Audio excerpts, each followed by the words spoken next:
নমস্কার বন্ধুরা, শ্বশুর বৌমা রান্নাঘর অ্যান্ড ব্লগ চ্যানেলে সকলকে স্বাগত। আশা করি আপনারা সকলে ভালো আছেন। আজকের রেসিপি মুগ ডাল দিয়ে ঝিঙে আলুর তরকারি। ভাত, রুটি, লুচি, পরোটা সমস্ত কিছুর সাথে কিন্তু জমে যাবে। এটা একটা সম্পূর্ণ নিরামিষ রেসিপি। এইখানে আমি ঝিঙে ও আলু কেটে নিয়েছি। ঝিঙের খোসাগুলো সম্পূর্ণ ছাড়াইনি, গায়ে কিন্তু অল্প অল্প আছে। আর আলুও ছোট ছোট করে কেটে নিয়েছি। ঝিঙের সাইজটা একটু বড় রেখেছি, কারণ ঝিঙে কিন্তু তাড়াতাড়ি সিদ্ধ হয়ে যায় আর আলু কিন্তু একটু হতে সময় লাগে। কড়াই গরম হয়ে গেছে, দিয়ে দিচ্ছি সর্ষের তেল।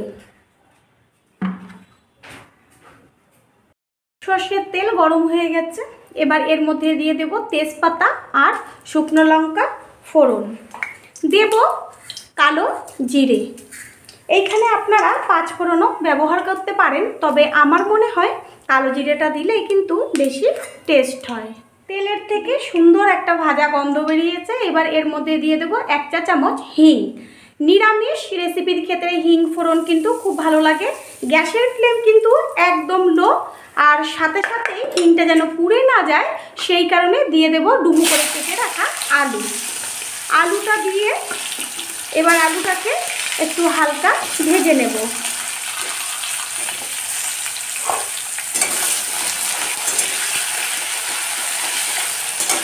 আলুটা ভাজা হতে থাক। এত সুন্দর হিং দিলে ফ্লেভার বের হয়। আলু কিন্তু ভাজা হয়ে গেছে। আলু আগে দেওয়ার কারণ হচ্ছে আলু একটু সিদ্ধ হতে বেশি সময় লাগে, তাই আলুটা অর্ধেকের মতো মানে ভাজা হয়ে যাবে, ঠিক সেই রকমভাবে ভেজে নেব। আলু যেহেতু ভাজা হয়ে গেছে হালকা, এবার এর মধ্যে দিয়ে দেবো 1 চা চামচ জিরের গুঁড়ো, হলুদ গুঁড়ো, লবণ দিয়ে এবার মিশিয়ে নেব। দেব 1 চা চামচ কাশ্মীরি লঙ্কার গুঁড়ো, দিয়ে ভালো করে মিশিয়ে নেব আর একটু কষিয়ে নেব জিরের কাঁচা গন্ধটা না যাওয়া পর্যন্ত। দেব আদা,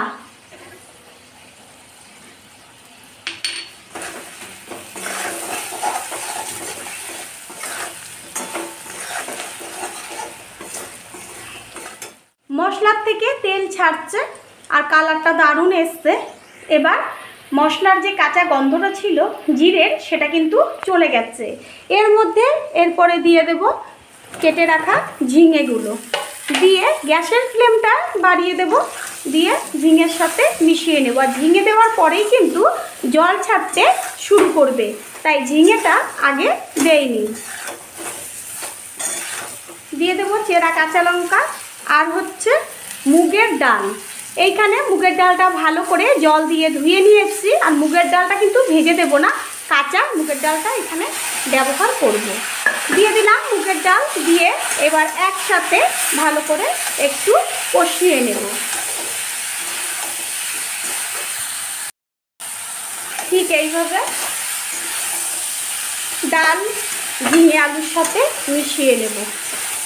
তারপর সামান্য একটু উষ্ণ গরম জল দিয়ে দেব। দেব উষ্ণ গরম জল অল্প, ব্যাস এইটুকুই কিন্তু রান্নাটা হয়ে যাবে। এইবার গ্যাসের ফ্লেম হাই করে দেব।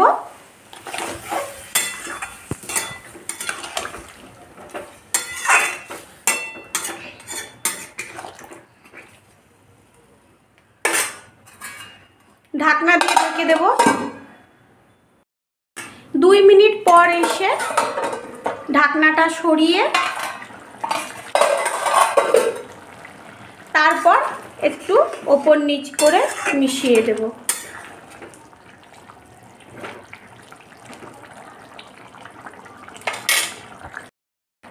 আবারও ঢাকনা দিয়ে ঢেকে দিতে হবে। মুগের ডাল যখন অর্ধেক সিদ্ধ হবে ঠিক সেই সময় কিন্তু দিয়ে দেব পেস্ট করে নেওয়া টমেটো। আগে দিলাম না টমেটো একটাই কারণ যে ডালটা সিদ্ধ হবে না। এই রেসিপির ক্ষেত্রে কিন্তু ডাল একদম গলে গেলে ভালো লাগবে না, ঠিক অর্ধেকের থেকে অল্প সিদ্ধ হবে সেই পর্যায়েই কিন্তু রেসিপিটা নামিয়ে ফেলতে হবে। রেসিপিটা কিন্তু হয়ে এসছে। এবার এর মধ্যে দিয়ে দিচ্ছি 1 চা চামচ গরম মশলার গুঁড়ো আর 1 চা চামচ ঘি দিয়ে ভালো করে মিশিয়ে নিয়ে গ্যাস অফ করে দেব। আর সবার লাস্টে দিচ্ছি 1/2 চা চামচ চিনি। সমস্ত কিছুর ব্যালেন্সটা ঠিক রাখার জন্যই মিষ্টিটা দেওয়া। তৈরি হয়ে গেল আজকের রেসিপি মুগ ডাল দিয়ে ঝিঙে আলুর তরকারি। এবার একটি পাত্রে তুলে নেব আর গরম গরম ভাত, রুটি, লুচি, পরোটা সমস্ত কিছুর সাথেই কিন্তু রেসিপিটা ভালো লাগবে। কোনো রকম মশলা ছাড়াই তৈরি হয়ে গেল আজকের রেসিপিটি কেমন লাগলো লাইক, কমেন্ট ও একটা পারলে শেয়ার করে অবশ্যই জানাবেন। আপনাদের দেওয়া একটা লাইক ও একটা শেয়ার কিন্তু আমাদের কাছে অনেক অনেক গুরুত্বপূর্ণ। আপনাদের কাছ থেকে চাই আমরা অনেক অনেক ভালোবাসা ও সহযোগিতা। All friend, thanks for watching my video. আপনারা সকলে ভালো থাকবেন, সুস্থ থাকবেন। আবারও দেখা হবে অন্য কোনো রেসিপির এপিসোডে।